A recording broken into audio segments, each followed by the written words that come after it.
Taylor Swift's savage private texts to Blake Lively just got exposed in court, calling Justin Baldoni a whining manipulator with a tiny violin. Did she just torch their friendship or bury him for good? You won't believe what she said next. These aren't just casual messages between friends.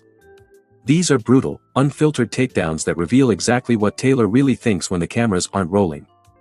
And now they're public record, sitting in a federal lawsuit for the entire world to see.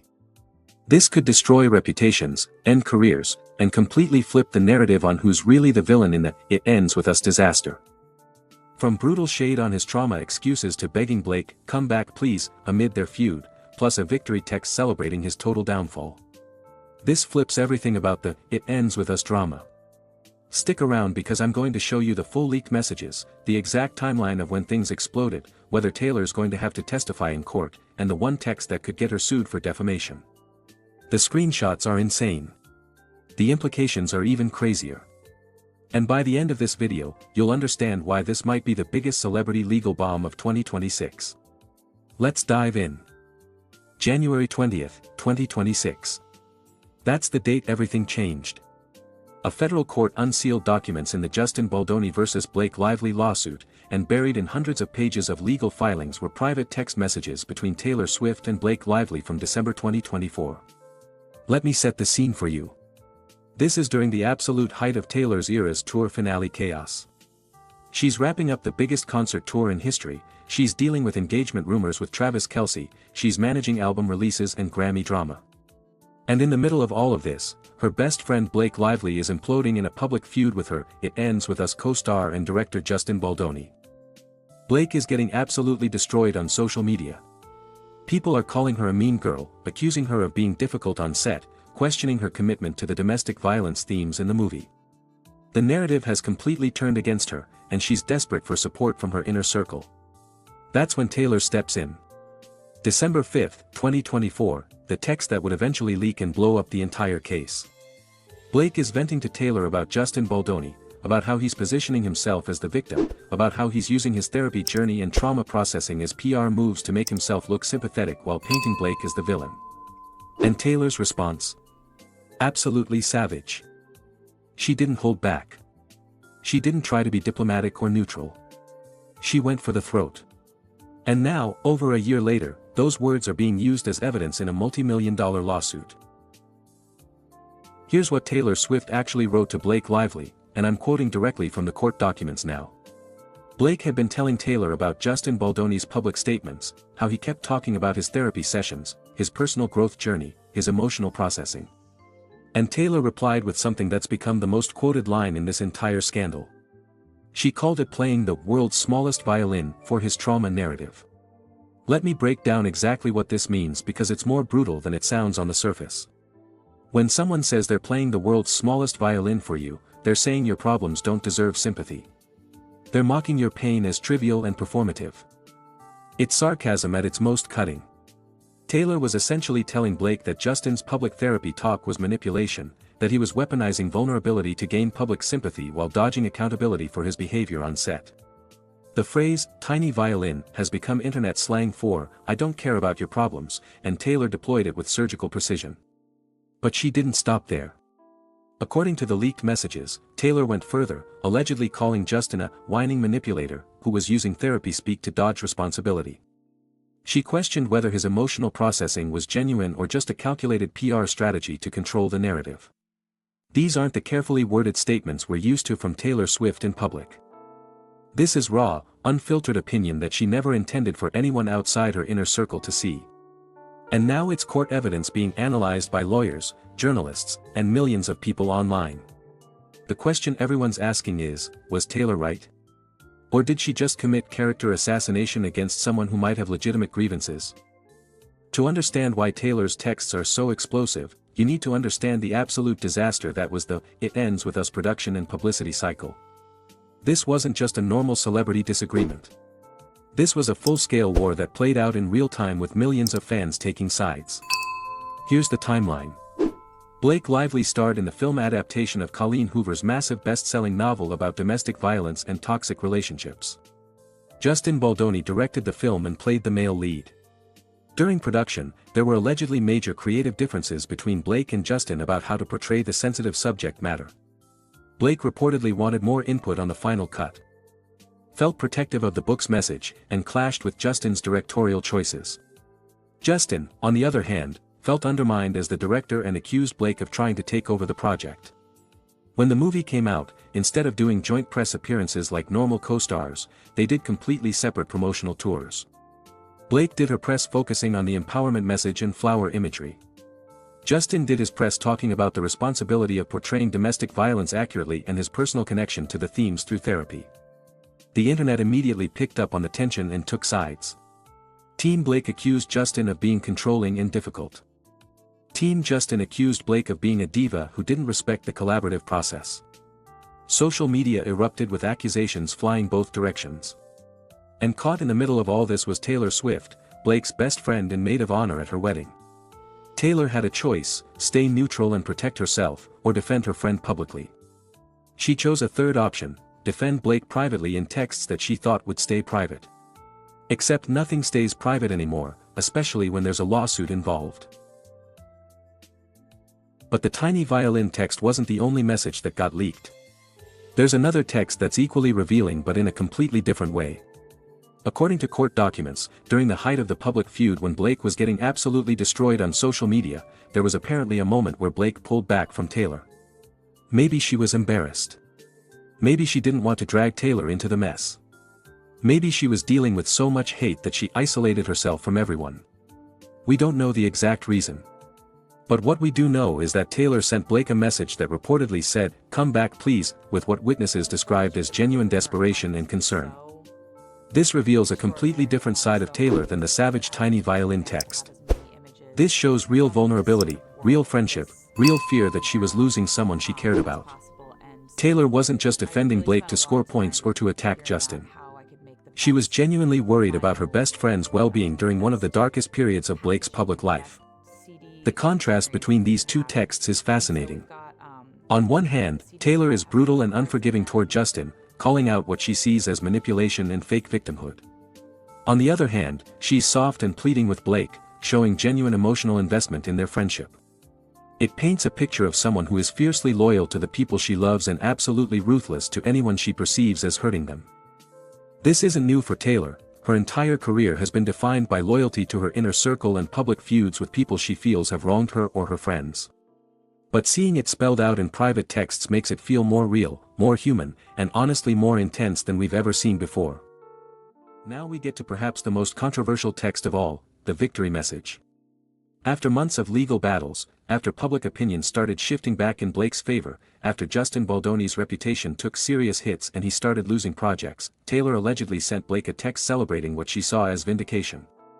The exact wording hasn't been fully disclosed in public documents, but sources familiar with the case describe it as Taylor essentially saying, "We won," or expressing satisfaction that Justin was facing professional consequences for his behavior. This is where things get legally complicated and ethically murky.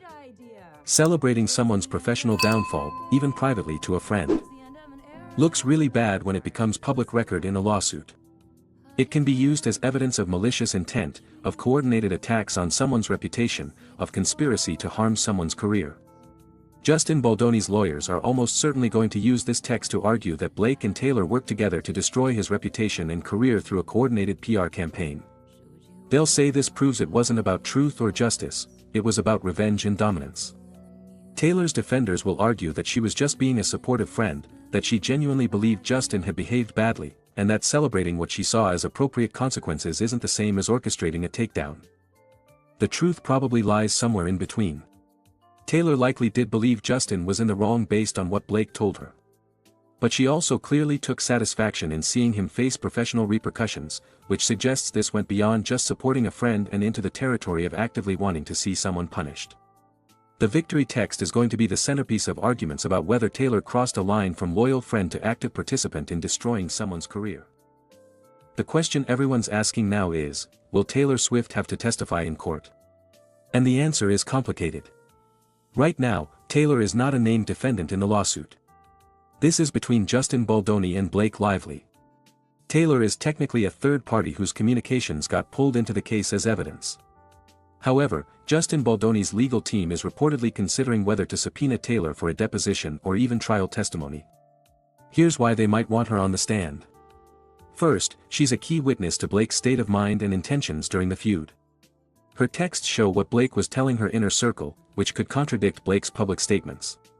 Second, Taylor's own words in those texts could be used to establish a pattern of coordinated attacks on Justin's reputation. If they can show that Blake and Taylor were actively working together to destroy his career, that strengthens Justin's case.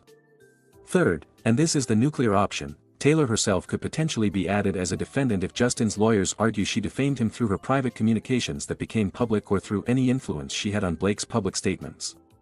But here's why Taylor probably won't end up testifying. She has an army of elite lawyers who will fight any subpoena aggressively. They'll argue that her private communications with a friend are privileged.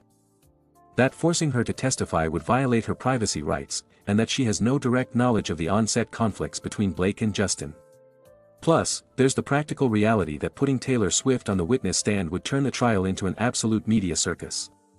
The judge might decide that the spectacle isn't worth whatever limited testimony she could provide. So the most likely outcome is that Taylor's texts remain as written evidence in the case, but she never has to actually appear in court. Unless Justin's team can prove she was more actively involved than just being a supportive friend sending texts.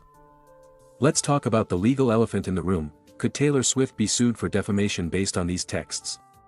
This is what everyone's wondering, and the answer is technically yes, but practically it's complicated. Defamation law requires proving that someone made false statements about you that damaged your reputation. The key word there is false. If Taylor's characterization of Justin as a whining manipulator can be proven false, and if he can show that these texts contributed to real professional harm, then theoretically he could have a defamation claim against her. But here's where it gets tricky. First, these were private texts, not public statements. Defamation typically requires publication, meaning you shared the false information with third parties who weren't the subject. Taylor shared her opinions with Blake in what she reasonably believed was a private conversation. The fact that they became public through litigation isn't the same as Taylor publishing them herself. Second, calling someone a whining manipulator is arguably opinion rather than a factual statement. Courts generally protect opinions under the First Amendment because they're subjective characterizations rather than claims of fact. Taylor was expressing her interpretation of Justin's behavior, not stating verifiable facts. Third, even if it technically meets the definition of defamation, Justin would have to prove actual malice, that Taylor knew her statements were false or acted with reckless disregard for the truth. That's nearly impossible to prove in this situation because Taylor was basing her opinions on information Blake was giving her. She believed what she was saying was true. So while the defamation threat makes for dramatic headlines, legal experts say it's unlikely to result in actual charges against Taylor. Her lawyers would shred that case before it ever got to trial. But the threat of it is probably enough to make Taylor extremely careful about any future statements regarding this situation. She's learned the hard way that private texts can become public evidence. The public reaction to these leaked texts has been absolutely wild and completely divided. Social media has erupted into Team Taylor versus Team Justin with very little middle ground. Team Taylor argues that she was being a loyal friend, that everything she said in those texts was justified based on Justin's behavior, and that private conversations between friends should never have been made public. They point out that Taylor has a long history of standing up for people she cares about, and that her willingness to speak bluntly in private shows authenticity rather than the carefully managed public persona people accuse her of having. They also note that Blake's version of events has been largely corroborated by other people on set, suggesting Taylor's harsh assessment of Justin wasn't baseless. Team Justin, on the other hand, sees these texts as proof of a coordinated campaign to destroy his reputation. They argue that Taylor used her massive influence and platform to turn public opinion against him, that calling someone a manipulator when they're talking about legitimate trauma is cruel and dismissive, and that the victory text proves this was about revenge rather than truth. They point out that Taylor only heard Blake's side of the story and made harsh judgments without knowing the full context. Then there's a third group, people who think both Blake and Justin probably share blame for how the "it ends with us" situation exploded. And that Taylor got herself unnecessarily involved in drama that wasn't really her fight. These leaked texts have also reignited conversations about celebrity friendships and loyalty. Some people see Taylor's fierce defense of Blake as admirable, the kind of ride-or-die friendship everyone wants. Others see it as toxic, enabling your friend's worst impulses and attacking anyone who challenges them. The truth is probably that Taylor genuinely believed she was doing the right thing by supporting her friend during a crisis. But in doing so, she made herself vulnerable to exactly this kind of public exposure and legal complication. And now she's learning that being a loyal friend in the age of litigation and social media can cost you in ways you never anticipated. As this lawsuit continues to unfold, we'll likely see more messages, more revelations, and more debate about who's really in the wrong here. One thing's for certain, these texts have fundamentally changed how we see Taylor Swift's private versus public persona, and that's something she can't take back no matter how the legal case resolves. Thing by supporting her friend during a crisis. But in doing so, she made herself vulnerable to exactly this kind of public exposure and legal complication. And now she's learning that being a loyal friend in the age of litigation and social media can cost you in ways you never anticipated.